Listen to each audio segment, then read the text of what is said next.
bahwa sekarang mereka masih sedang ya melakukan kerja-kerja untuk mempercepat ya penyelesaian kasus-kasus ini. Itu kita sudah bersyukur karena paling tidak kita lihat ada keinginan yang kuat ya, ada will yang kuat dari pimpinan KPK untuk menyelesaikan kasus-kasus itu. Dan memang ada yang tadi Pak Saud katakan, mungkin ada hambatan karena masa kepemimpinan sekarang tinggal 2 bulan, Desember udah selesai. Pertanyaannya kemudian muncul, apa kasus-kasus itu bisa diselesaikan dalam 2 bulan? Mungkin ya atau mungkin tidak. Kalaupun tidak, seperti tadi Pak Saud katakan, maka calon pimpinan KPK yang akan terpilih nanti itu harus berkomitmen ya melanjutkan kasus-kasus yang ditinggalkan oleh pimpinan KPK sekarang.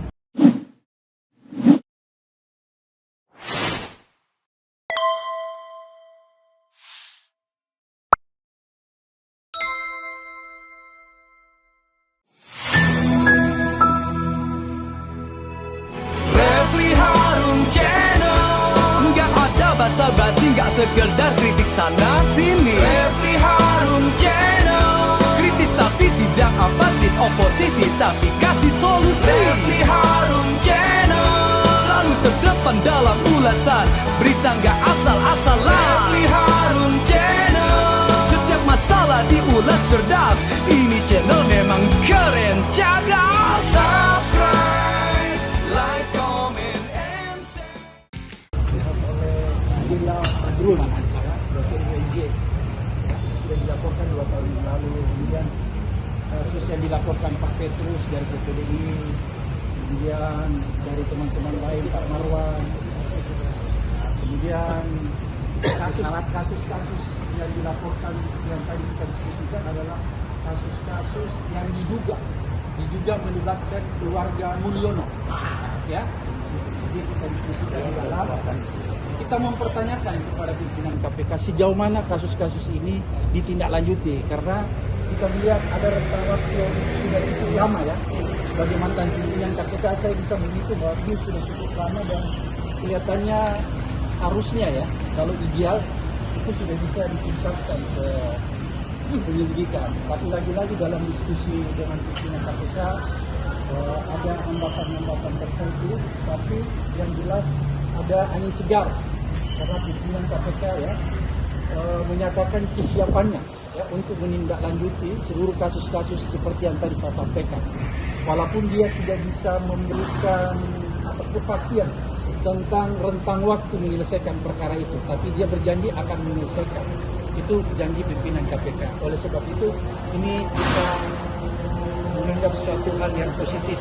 Walaupun kita tahu ada kondisi-kondisi yang mungkin di dalam tubuh KPK itu sendiri ada berbeda dengan kondisi ketika saya memimpin KPK dan Pak Saud ya. Ada kondisi internal mungkin yang menjadi hambatan mereka ya, menjadi hambatan mereka sehingga tidak secepat waktu zaman saya menyelesaikan masalah. Kira-kira seperti itu ya. Tapi lagi-lagi bahwa pimpinan KPK bersepakat dengan kita untuk menindaklanjuti seluruh kasus-kasus baik itu dugaan suap, dugaan korupsi, dugaan gratifikasi yang sudah dilaporkan kelompok-kelompok masyarakat ya terhadap keluarga Mulyono itu akan ditindaklanjuti. Bagaimana tindak lanjutnya itu nanti akan pimpinan KPK yang akan menyampaikan langsung kepada kalian. Sebenarnya itu intinya. Jadi ada angin segar bahwa seluruh kasus-kasus mulai yang dilaporkan Pak Ubedillah Badrun ya, dosen UNJ, kemudian Pak Petrus, kemudian yang terakhir ya gratifikasi Jet Kaisar, itu semua tadi kita diskusikan ya. Blok Medan, nah betul, kasus Blok Medan itu semua kita diskusikan dan kelihatannya ada kesepahaman ya antara kita dan pimpinan KPK bahwa ini memang ada dugaan. Ya, ada dugaan terjadinya peristiwa, ya gitu ya, peristiwa tindak pidana sehingga ini harus ditindaklanjuti. Kira-kira seperti itu. Kemudian ada lagi yang terakhir tadi kita diskusikan. Apa itu yang kita bilang sama pimpinan KPK? Ada yang paling gampang nih, tidak memerlukan telaah yang lama, tidak memerlukan waktu yang lama, yaitu dugaan ya. Dugaan menghalang-halangi pasal 21 obstruction of justice yang dilakukan mantan Presiden Jokowi ketika kita semua sudah tahu, ini bukan jadi rahasia umum, ketika Pak Agus Raharjo tampil di sebuah televisi menyatakan ketika kasus EKTP, kebetulan ada yang bersangkutan di sini aktornya Pak Saud, ketika kasus EKTP ditingkatkan ke penyidikan, dan ditetapkan tersangka Setia Novanto, pada saat itu pimpinan KPK dipanggil tuh Pak Agus Raharjo, dan menurut Pak Agus Raharjo pada saat itu Presiden marah dan memerintahkan ya untuk tidak menindaklanjuti. Nah, ini tadi kita diskusikan bahwa kasus ini harus segera diusut karena ini mudah. Ini pelanggaran terhadap pasal 21 obstruction of justice, menghalang-halangi ya terjadinya penyidikan terhadap tindak pidana korupsi. Jadi itu semua tadi kita diskusikan dan pimpinan KPK sepakat bahwa kasus ini lebih mudah daripada kasus-kasus lainnya, sehingga mungkin inilah jalan masuk mereka. Tapi untuk lebih detailnya lagi, mungkin di sini banyak teman-teman saya, tokoh-tokoh lainnya, ada Pak Saud, ada Pak Eros Jarot, ada Pak Said dan Pak Refli, Pak Petrus, Pak Marwan, Pak Lukas, Pak Bapak, ini bisa menambahkan ya, bisa menambahkan. Dan inilah sekilas tadi yang saya sampaikan. Jadi kira-kira seperti itu. Kalau ada mau tambahkan, silahkan. Ya, jadi kita excited datang kemari selain memang tadi sudah disampaikan melaporkan hal tadi itu. Kedua, kita excited dengan presiden baru yang memberi harapan besar terhadap negeri ini. Ya, dan kamu ingat saja, begitu di KPU saja, begitu dibacakan beliau menang, dia sudah mengatakan saya akan menghapus korupsi. Itu kata-katanya. Sehingga kemudian kita excited juga untuk melihat bagaimana KPK ke depan. Oke, tadi case-case tadi mungkin itu tidak akan bisa selesai pada periode ini mungkin. Oleh sebab itu tantangannya ke depan adalah bagaimana orang-orang yang datang ke KPK itu antara dirinya dengan Tuhannya. Saya selalu bilang begitu. Jadi dia tidak diremot oleh siapapun di negeri ini. Jadi sekali lagi kita juga berdiskusi seperti itu cukup lama tadi ya. Sehingga kita masuk ke detail-detail yang saya pikir detailnya kita nggak usah sebutkan ke kalian. Tapi intinya adalah ada satu mainframe berpikir yang sama tentang bagaimana membuat Indonesia kemudian memiliki indeks persepsi korupsi yang besar. Diperlukan kepemimpinan nasional yang harus kita dukung, dan pimpinan KPK yang benar-benar jauh dari perilaku konflik of interest seperti yang kalian lihat selama ini. Jadi sekali lagi itu gambar besarnya tentu persoalan nasional harus dibereskan dulu. Ada detail-detail juga kita bicara pasal 2, pasal 3. Kalian tahu kan Lembong kemarin dikenakan pasal 2, pasal 3.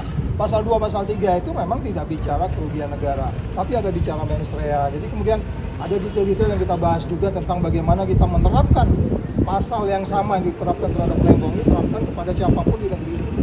Karena kamu bicara hukum yang adil, hukum yang pasti, hukum yang benar. Jadi sekali lagi ini juga kita tekankan tadi tentang bagaimana ke depan KPK ini bisa menjadi lebih firm di dalam pemberantasan korupsi. Saya pikir itu aja.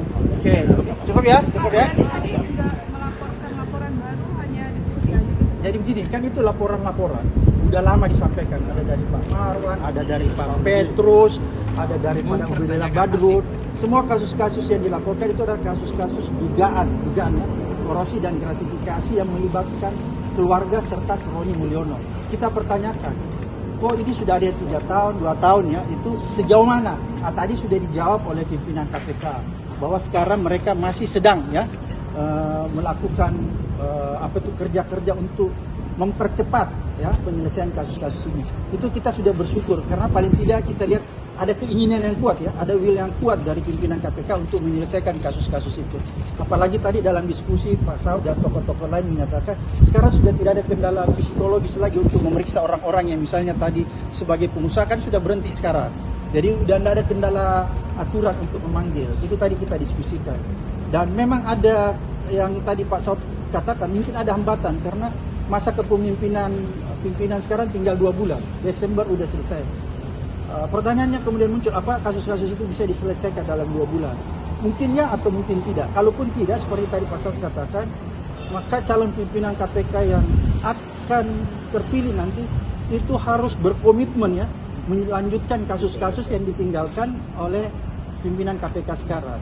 Dan yang kedua, bahwa ini himbauan nih kepada pemerintah bahwa sebaiknya memilih pimpinan KPK yang kredibel.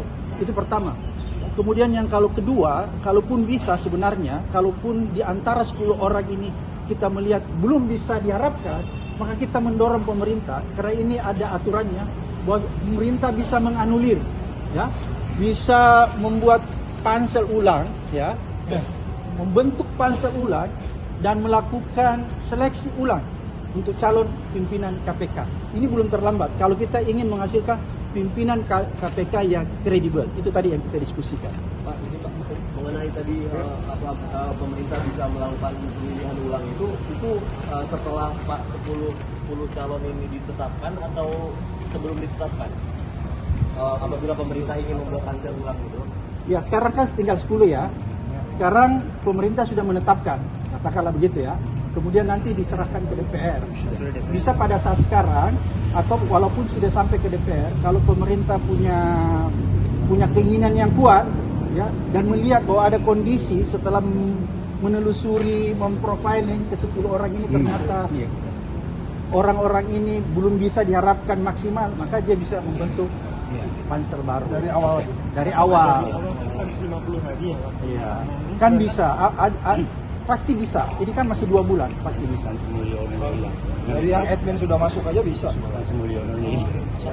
Tadi audiensi dengan pimpinan KPK siapa aja Mas? Jadi apa? Yang apa? Oh, Pak Ketua, Pak Nawawi dan Pak Alex hadir langsung dan pertemuannya cukup lama sampai diakhiri dengan makan siang bersama. Kira-kira seperti itu. Ya. Oh iya bahas. Oh iya, Blok Medan. Bahas Blok Medan. Seluruh kasus-kasus yang sudah dilaporkan dibahas secara detail ya. Cuman seperti tadi disampaikan Pak Saud, ya apa bisa diselesaikan dalam 2 bulan ini. Tapi kita memberi saran ya, kalau nggak bisa paling tidak ini akan bisa diteruskan oleh harus pimpinan berikutnya. Dan ada yang terpenting tadi dalam diskusi, saya hampir lupa bahwa kita mendiskusikan ya, ini himbauan kita kepada pemerintah untuk sebenarnya salah satu hambatan yang dihadapi pimpinan KPK sekarang adalah karena Undang-Undang KPK yang 2019 itu menghambat mereka ya. Sehingga dalam diskusi tadi kita merumuskan, kita menghimbau kepada pemerintahan baru kalau bisa menerbitkan Perpu untuk mengembalikan undang-undang lama. Karena di undang-undang lama itulah bisa membuat ruang gerak pimpinan KPK sekarang melakukan pemberantasan korupsi tanpa pandang bulu dan lebih cepat. Kira-kira seperti itu tadi kita diskusikan. Jadi mengambil itu apa karena kejaksaan sekarang cepat ya gerakannya, sedangkan KPK kan merasa lambat banget gitu?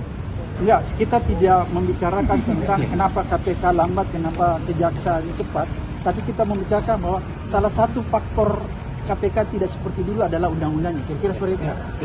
Oke. Ya? Banyak posisi diskusikan terkait Pak Jokowi dan keluarga yang paling kemungkinan besar bisa didahulukan yang mana Pak Teguh? Maksud, ya, itu tergantung mereka kan. Ada kan unsur-unsurnya seperti apa? Itu kita nggak masuk di situ. Tapi kita menyebutkan ada persoalan ini, dan itu semua udah milik masyarakat informasi itu. Mana yang mereka lebih dulu nanti menindaklanjutkan itu terserah mereka. Kita nggak bisa, karena kita kan nggak masuk ke detail-detail ya. Kita nggak masuk ke pokok perkara ya. Kita hanya lihat gambar besar ya. Jadi itu terserah pimpinan ya. Dan timnya. Oke, mengenai blok Medan tadi, akhir dari diskusi tadi itu keputusannya bagaimana? Kan tadi sempat disinggung juga bahwa audiensi ini dari pimpinan KPK dan koalisi masyarakat sipil ini sejalan gitu. Nah, di ujungnya itu kesepakatannya seperti Itu pokok perkara, biarin aja mereka dulu. Oke. Jadi pokok perkara kita serahkan, yang penting kita udah mendorong dia supaya dia bisa mempercepat. Kira-kira itu. Ya. Bagaimana barang ilegal jadi legal segala macam itu kan Blok Medan kan. Nah itu urusan mereka. Ya. Pak, foto barang dulu Pak. Foto barang Pak, sini Pak. Sebarang kita pasal. Oh ya, saya ngomong juga. Di Dewas aku juga 99 nilai. Oh gitu. Jumat bersepeda. Jujur, peduli, mandiri, disiplin, berani, sederhana, adil. Aku ngomong juga di Dewas. Tanggapan dari mereka.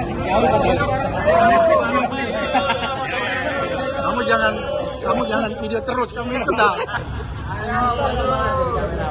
Angkat tangannya Pak, angkat tangannya Pak. 9 nilai yang benar tuh. Papa masuk penjara.